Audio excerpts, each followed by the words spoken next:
In my restless dreams, I see that town, Silent Hill. You promised me you'd take me there again someday, but you never did. Instead, we watched this movie, and it was not great. At all. By the way, they never say this letter at all during the movie. They completely change what the letter says. Hello and welcome to my review of Return to Silent Hill by Christoph Gans. This movie, it's not great. It's really not great. I didn't have the highest expectations going in. I did go in with an open mind, even though I was hoping it would be kind of decent. I went dressed as James Sunderland, who is one of my favorite characters of all time from a game that I absolutely adore. And I left very frustrated for a variety of reasons. Now, just a heads up, there will be mild spoilers for the movie all throughout. There's going to be a section that I will let you know will have very heavy spoilers, but until then, there will be mild spoilers for the movie and heavy spoilers for the game. If you have not experienced the story of Silent Hill 2, you absolutely need to. It is a once-in-a-lifetime story. It is truly crafted with such complexity and richness. It is fucking fantastic. Also, the horror. Oh my god. The creatures are terrifying. I'm scared of Toluca Prison. All of that. Oh my god. Amazing game, and I'm also a huge defender of the remake. And this movie, it does not do a great job of adapting this game. It really does not. It is a loose, very, very loose sequel of the 2006 film, also by Christoph Gans. But before I get my thoughts a little too disorganized, let's start with the positives. Starting off, we have the aesthetics of this film. Despite the fact that the VFX are not really the greatest, the general vibe of how the movie looks is fantastic. It feels like it had a bit more Jacob's Ladder inspiration, which, fun fact, Jacob's Ladder, not only is it my favorite horror movie of all time and just one of my favorite movies, period, but it is also one of the main inspirations behind Silent Hill.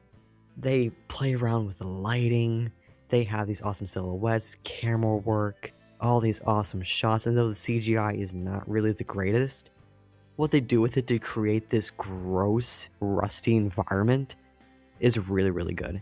Speaking of environment, we have Akira Yamamoto back to reprise the soundtrack. Not only did he do the soundtrack, he was also an executive producer for this film. Moving on, we have the creature designs. Even though they didn't do as many creatures as they should have, probably due to budget reasons, the ones that they did have were pretty cool. They did the iconic nurses, Pyramid Head, a couple others, and despite the fact they were enhanced, if not entirely CGI, they were still pretty good to watch. Now, something I don't see a lot of other people talking about when it comes to this movie, probably because it's a very small detail in the games. The movie starts with James and Mary meeting, and then after that we have James in a bar drinking. In the games, it is implied that James became an alcoholic, and that definitely did not help his already fragile mental state. It is a very small detail in the original game. They do expand upon it a little more in the remake, which I absolutely love. And I think that they touch upon it a tad bit too much here in the movie, but I'm very glad that they actually mentioned it at all. And speaking of that general area in the movie, the first 5-ish minutes, I do like the little bit of lead up that there is of him going to Silent Hill. I think that they could have done it a little bit better, but I'm kind of glad that we actually got that. I'm not sure how I feel about the whole therapist thing. I think as a concept it works, but the execution is kind of terrible. Which brings me to the section of things that I'm very mixed on. As I mentioned, the effects are very hit or miss. The green screen, not good. The CGI, also not good. A lot of the effects in this movie are just not really great, at all. But with the vibe and the general aesthetic of the movie, I can kind of get over it for the most part. And something that I can sort of get over, but it carries the whole movie. It makes or breaks a movie. The acting. About half of the cast, which is played by the same woman, is fantastic. The actress for Angela, Mary, and Maria, phenomenal job. She does an amazing job. However, the actors for James Sunderland, Eddie, the therapist, Laura, pretty much everyone that isn't this one woman playing these three characters, not really that great. I don't think the portrayal of James by Jeremy Irvine is particularly good. That's mostly due to how he is characterized, but still the execution of it is not really the greatest. Oh, Mr. James himself, we'll get to him in the cons section. We're going to get to him. But something I'm kind of mixed on before going to all that is the fact that James doesn't really fight many of the monsters. There's a scene where he does beat up a bunch of the bobblehead nurses. Is it Bobble or Bubble? I don't remember. He beats up a bunch of the nurses everybody sims for. Other than that, he doesn't really take much action against the monsters, which is a pretty integral part of the game, but hey, whatever. I'd rather this not be full-on action movie, which I feel like they would have if they gave him more than 2 scenes where they fought the monsters. Speaking of the monsters, oh, look at these beautiful transitions I'm making between points. I'm becoming kind of smart. We have Abstract Daddy. If you don't know what Abstract Daddy is, you've never played or witnessed the games before, I'm not going to explain this to you. Go on the fandom wiki or whatever, look it up yourself. I'm not explaining this shit. But in the games, it's called Abstract Daddy for a reason because the design is abstract. It takes you a good minute to figure out what is going on here. Once you figure it out, oh my god, it hits you like a truck. It is disgusting. But here they are very, very overt on what it is. They changed the design, and while the design itself is really, really good, which is why I'm putting it in the middle section instead of the negative section, it's still too overt as to what it is, as opposed to, the namesake Abstract Daddy. I think if they had the original design, which honestly probably would have been easier for them to do in the effects department, it just would have been significantly better. It would have created more mystique, and if you're an audience member that doesn't know anything about Silent Hill, you will have that experience of realizing, oh, that's disgusting. Oh no. I still remember playing Silent Hill 2 for the first time, seeing Abstract Daddy, and going, what the fuck is that? Oh! Oh, that's what I mean. Oh, Jesus fucking Christ. I need to kill this thing right now. And finally, in this section, we have the style being almost dreamlike. Again, referring back to the whole Jacob's Ladder thing, they kind of went for that, where it's bouncing between here and here and here. And it does affect the pacing. It doesn't have the great pacing that Jacob's Ladder has. It does accelerate, decelerate a little too much, but it does add quite a bit of style to it. I didn't mind it as much. I think it could have been done a little bit better, but ultimately, it's not the worst thing, at least for me. And now the negatives. Ooh, we're not even talking about the spoiler section yet. Oh god. So, one of the big things about this movie that is just terrible is James's character. Like I said, or at least I think I said, James Sunderland is one of my favorite characters. He is such a rich, deep, and complex character. He is a very, very, very well written character. However, in this, not only does he look like Will Graham and Mike Schmidt from the FNAF movie just had a love child, he's just not James. James is not really a good person. That's kind of the whole thing about his character. But he is just such a pretentious douchebag, and he does not learn a single thing during this movie. He does not gain a single thing. And while yes, I'm very, very well aware that the whole thing about Silent Hill 2 is that he is descending into madness, he's going insane, you can still do that while building their character, Patrick Bateman. He's going fucking insane, but they're still building upon his character through his insanity. Fight Club, Taxi Driver. Oh god, I'm sounding like I'm like one of those film bros. No. James is just very, very poorly done here. His motivation for what's going on here, everything just feels very misaligned with his character. Like Christoph Gans just does not understand James as a character. Oh, and speaking of character writing, tell me why not a single character advances, has an arc, or really does anything. Eddie is there for literally one scene and then fucks off. Laura's character, she's just a creepy girl that does creepy girl shit with a living baby doll thing instead of, being a sincerely integral part of the story between James and Mary, a portrayal of innocence. and being the child that James and Mary always wanted but couldn't have due to Mary's illness. Gee, I wonder if he knows about the game or the story. Kristoff? Angela, again, same thing with Eddie. She had more scenes. However, the ending that she got is revolting. Her ending is already heartbreaking enough. Why don't you just go with that instead of what they did in the movie? Just no. Horrible. Did not like that at all.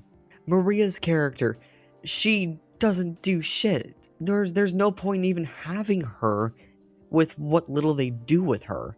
She doesn't challenge James's mindset, his thoughts on Mary, his thoughts on his sexuality, his thoughts on anything. She's just there. There's literally no point in her and her Ramona Flowers ass wig. I'm sorry. Oh, wigs, by the way. I don't know if you knew this, but the costumes, the wigs, horrible, abominable. There was a whole thing when the trailer came out about how bad Maria's wig looked, and the fact that James doesn't look like James. I'm gonna put up a side-by-side here of what James looks like in the movie versus in both the original and the remake. Same thing here for Maria. Movie, original, remake, all that. And you know what, fuck it, while we're at it, here's Eddie. I feel like Eddie also needs to be done justice. What was the point in doing this? You can get stuff at a thrift store. You can go to Walmart. You can go on Amazon. You can have your costume designer make yourself an M65.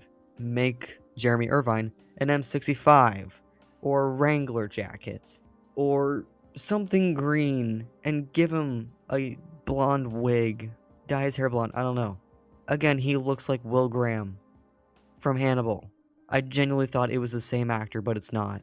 Dude, the wigs, everything is so bad, and including this one piece of costume that genuinely ruined what was supposed to be one of the emotional climaxes of the movie. The beard. James's beard. It is the most fake beard I have ever seen in my fucking life. It's straight up evil. I'm sorry. The fake beard, cardinal sin. It's terrible. It looks horrible on him. Hair doesn't work with it. None of it works, and it just fucked up the entire scene. At least for me, it was so distracting. Oh, James and Mary. Yeah. Fun fact: they're not even married in this. They were boyfriend and girlfriend, and they actually broke up right before Mary sent the letter. So there's continuity errors here. Not a fan. It also takes away from a lot of the emotional depth and issues that James has because, you know, they were fucking married. Not saying you can't have that deep of a love for someone who is only your girlfriend or boyfriend or whatever. But there's a bit of an extra connection there when you are married. I'm just saying. Oh my god, again, more with James and Mary. We have, in their flashbacks together, what I can only describe as lighting that reminds me of Colleen Hoover. Am I talking about the books or the movies? Yes. It has just this obnoxious lighting. There's obnoxious lighting all throughout the fucking movie. There's some really good lighting, like I said earlier, but a lot of it is just overlit. A lot of it's just terrible. And it especially does not help with how much green screen there is. It's terrible. It's terrible. It's downright like Stranger Things Chapter 5 bad. It's so fucking bad. This is such a little nitpick from me, but there's no Blank Fairy in this. Blank Fairy, you've absolutely heard it before. I guarantee you've heard this song before. It is this creepy ass song from the game, and I'm 99% sure they played it in the 2006 version, which it's not even supposed to be in that version because it's supposed to be an adaptation of the first game, but they don't have it in this movie. And they played the theme of Laura at the end when Laura wasn't even in the end. But I fucking digress. This is a story that spoon feeds you everything if you're a fan, but gives you nothing if you have never experienced the games before. How is it possible? I don't even fucking know. Actually, I kind of do for a little bit of it. We're gonna get to the heavy spoilers here in a minute. But they overfeed you with the themes so much. They beat you over the head over and over and over and over again. Hey, he's going insane. Grief, blah, blah, blah, blah, all this. There's no nuance. There's not an ounce of fucking nuance like in the games. Meanwhile, if you've never played the games before, you don't know what the fuck is going on. When it comes to a video game adaptation, you have to look at it from the lens of somebody who knows the game and the lens of somebody who has never heard of this game in their fucking life. And bouncing between those experiences was just so fucking jarring. Because on one hand, we have an absolute bastardization of one of my favorite stories. And then on the other side, it's such a weird film that makes no fucking sense if you don't know anything about this. What's going on with this guy with a triangle for a head? What's going on with the wife? There's no setup. What's this pacing? What's going on? What the fuck? What the fuck is happening? I'm so confused. What are these nurses? I don't understand the thing that's happening. None of this will make sense for anybody who doesn't know the games, which honestly does kind of suck. It doesn't have to be palatable for people exclusively that don't know the game, but it should at least make enough sense to be consumable by people who are not entrenched in the game. I don't know, man. It's not great. There's a lot more negatives here than there are pros, positives, whatever. Not great. And we're about to get to a section where I'm going to get kind of loud. And here lies the spoilers section. Heavy spoilers for the movie. Heavy spoilers. This is a recent movie. I do actually kind of recommend seeing it if you do enjoy the Silent Hill games. If you haven't seen them, if you haven't experienced the games, probably give it a pass. But from here on, heavy spoilers. Heavy fucking spoilers. Okay? Alright, let's go on. First of all, Pyramid Head. You love him, you simp for him, you say he's got a fat fucking ass. In this movie, not only does he not have a fat ass, which is tragic, but they, again, harkening back to the whole spoon feeding thing, they shove the ladle down your goddamn gullet. That Pyramid Head is a representation of James. It is James projected. So much so, James literally controls Pyramid Head like a fucking Pokemon.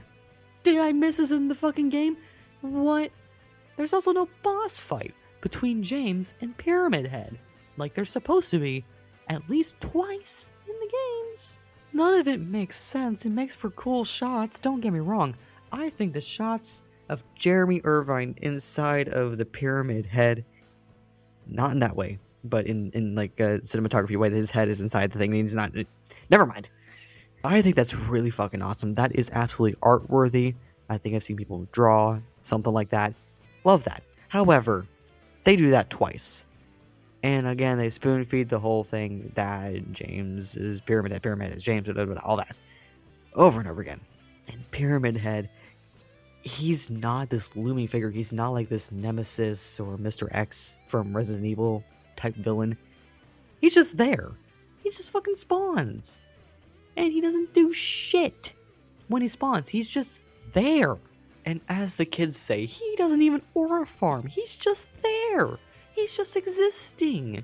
Oh, sweet James. Jim Bob, this man. Going back to him and Mary. The emotional high of the scene where James kills Mary. I saw it coming. Anyone who's played the games saw it coming. But what we didn't see coming is that the emotional buildup and the actual execution of it, pun not intended, was terrible. Mostly ruined by the fact that his extremely distracting fake beard was all present. The whole speech that she gives, while well acted, was absolutely not the direction to go. Because there's a little thing I forgot to mention. The cult. The entire thing with this movie is it builds on the cult from the first Silent Hill movie.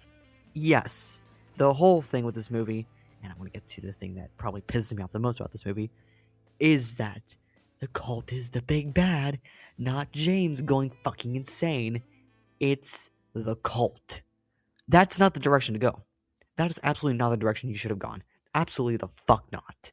If we're talking Silent Hill 2, we're talking about an independent story about a man suffering at the actions that he committed against the one person in life that he loved. And instead, we're ruining that. We're ruining the whole entire character of Mary, which again, I will get to that. I will get to that. Being the daughter of the cult leader. What? Why? Why the fuck would you do that? It does not fit. It doesn't fit in the story. I understand that Kristoff has his little AU or whatever, but leave that to any of the Silent Hill games except for the second one. The second one is a standalone story.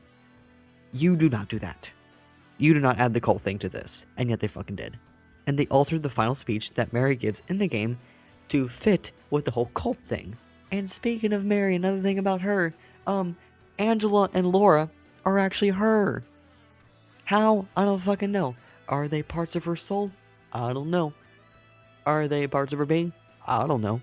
That's the one thing they don't fucking spoon feed to you. But instead they have Laura tell James, what was your wife's full name, or your girlfriend's, or whatever she is to him. I don't even know anymore. What's her full name? And it's revealed on a tombstone that her full name is Mary Angela Laura Kane. Or Coroner, I don't remember what it was. I think it's Kane. Crane? Crane! It's Crane. Okay, I remember now. What the fuck do you mean? What the hell are you talking about? That not only is Angela a completely separate character from Mary, Laura, I can understand, maybe. But Angela? What? That's not Mary. That's Angela. That's a whole different character. What the fuck are you talking about? How does that make sense within the confines of this movie? How does that make any sort of fucking sense? I don't get it. What? What was the creative decision behind that? What was a cool little plot twist? No. A plot twist has to fucking work. Hey, let's bring up Jacob's Ladder again. The whole plot twist of that is effective because it makes fucking sense. Because they build it up, they hint at it, they do all these things to build up to the finale, the plot twist. They don't fucking do that for this movie. Because it's incompetent writing. It's an incompetent adaptation. It's just incompetent.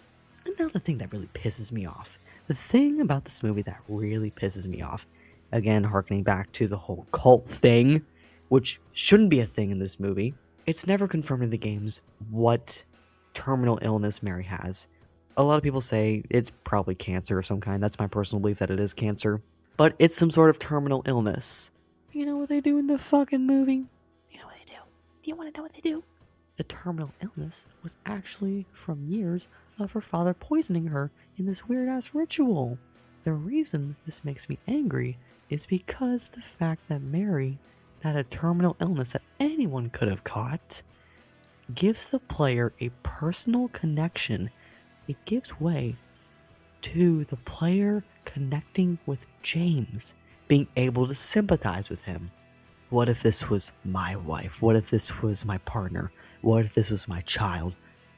What would happen to me? Would I fall in the same rabbit hole as James? Would I suffer like he did? Would I do the same thing he did? Would this be me if this happened? And instead, they replace that extra bit of connection and depth with the fucking cult plotline. That's fucked up. In my personal opinion. All of this is my personal opinion, obviously, but it just, no, that doesn't work. That doesn't fucking work. Alright, I'm done with the spoilers. We're done. I don't want to talk about this movie anymore. I really don't. All around, this movie is more style over substance, and even then, the style, not really the greatest. There's a lot of shitty VFX, shitty lighting, all that. There's good moments, there's good recreations, and that's about it. It is, frankly, an incompetent movie. Not only is it an incompetent movie for the general audience, but it is horribly inept at being an adaptation of Silent Hill 2. It's an insult to the fans, to audiences, to virtually everybody, except for Kristoff. It's one thing to have a cheap movie. It's another thing to have cheap writing. The writing, the characters, the dialogue, everything in this is cheap. And I don't mean money cheap. I mean low effort cheap. I mean misunderstanding the entire point of the game cheap. hopefully they either stop or improve these Silent Hill movies. If he continues doing these movies, please do something. Understand the material that you say you love. For the love of God, please.